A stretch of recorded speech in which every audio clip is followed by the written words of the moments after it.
क्षमता का अध्ययन करेंगे। Capacity to contract.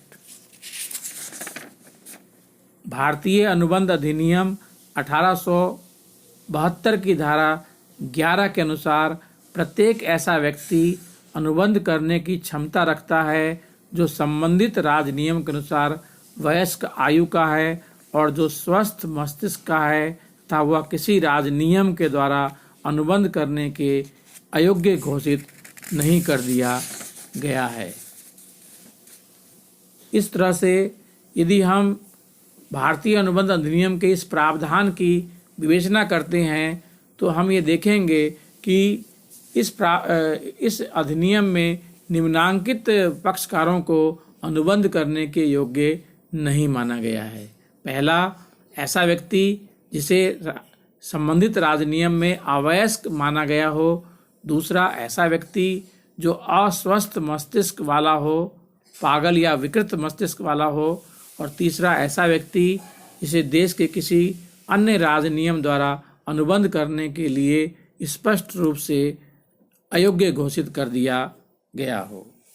अब हम देखेंगे अवयस्क और वयस्क। अवयस्क कौन है और वयस्क कौन है? भारतीय वयस्कता अधिनियम 1875 की धारा 3 के अनुसार प्रत्येक व्यक्ति 18 वर्ष की आयु पूरी करने पर वयस्क या बालिग माना जाता है। लेकिन इस नियम के दो अपवाद हैं। यदि किसी व्यक्ति के लिए या किसी अवयस्क के लिए संरक्षक न्यायालय द्वारा नियुक्त कर दिया गया हो अथवा उसकी संपत्ति कोर्ट ऑफ वार्ड्स के निरीक्षण में हो तो ऐसा व्यक्ति 21 वर्ष की आयु पूरी करने के पश्चात ही वयस्क माना जाएगा। अब हम देखेंगे कि अवयस्क द्वारा किए गए अनुबंधों के क्या प्रभाव होते हैं। इसमें पहली बात है, एक अवयस्क के साथ किया गया अनुबंध मूलतः व्यर्थ होता है। इस बात को मोहरी बीबी बनाम धर्मोदास घोष केस लॉ में अच्छी तरह से समझाया गया है। दूसरा है कि अनुबंध करने के लिए अयोग्य होने पर भी अवयस्क अनुबंधों के लाभों को प्राप्त कर सकता है। अवयस्क के साथ किए जाने वाले अनुबंधों का एक पहलू यह भी है कि अवयस्क को तो संबंधित दायित्वों के निष्पादन के लिए बाध्य नहीं किया जा सकता, परंतु वह अवयस्क अनुबंधों के अधीन लाभ प्राप्त करने का अधिकारी होता है।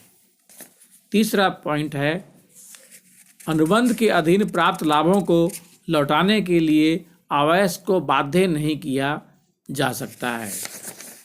चौथा पॉइंट है, वयस्क होने पर अवयस्कता में किए गए अनुबंधों की पुष्टि नहीं की जा सकती है। पांचवा पॉइंट है कि अवयस्क के मामले में अवरोध का सिद्धांत लागू नहीं होता है, द डॉक्ट्राइन ऑफ एस्टोपल।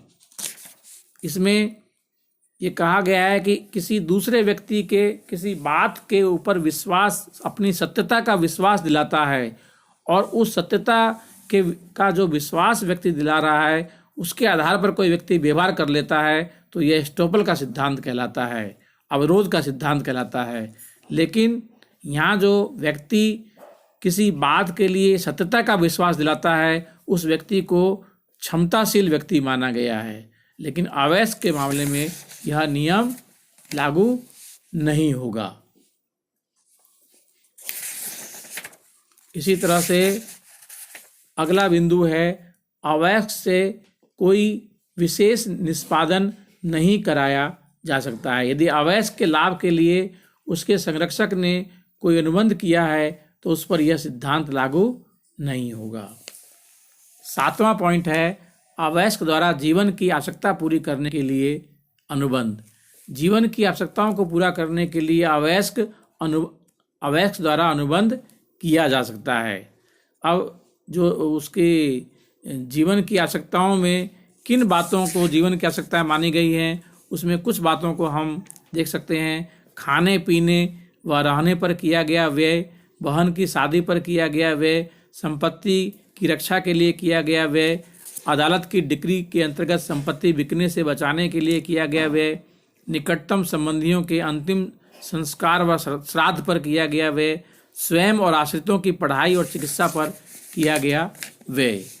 यदि कोई व्यक्ति अवयस्क की जीवन रक्षक आवश्यकताओं की पूर्ति करता है तो वह उसकी संपत्ति से उनका मूल्य वसूल कर सकता है, लेकिन आवश्यकताओं की पूर्ति करने वाला व्यक्ति अवयस्क को व्यक्तिगत रूप से उत्तरदायी नहीं ठहरा सकता है। नेक्स्ट पॉइंट है अवयस्क के संरक्षक द्वारा किया गया अनुबंध। अवयस्क के लाभ के लिए उसके संरक्षक द्वारा किया गया अनुबंध वैध होता है, लेकिन न्यायालय की अनुमति के बिना अवयस्क का संरक्षक अवयस्क के लिए अचल संपत्ति का क्रय नहीं कर सकता है। नेक्स्ट पॉइंट है अवयस्क द्वारा किए गए अनुबंध के लिए उसके माता पिता उत्तरदायी नहीं होंगे।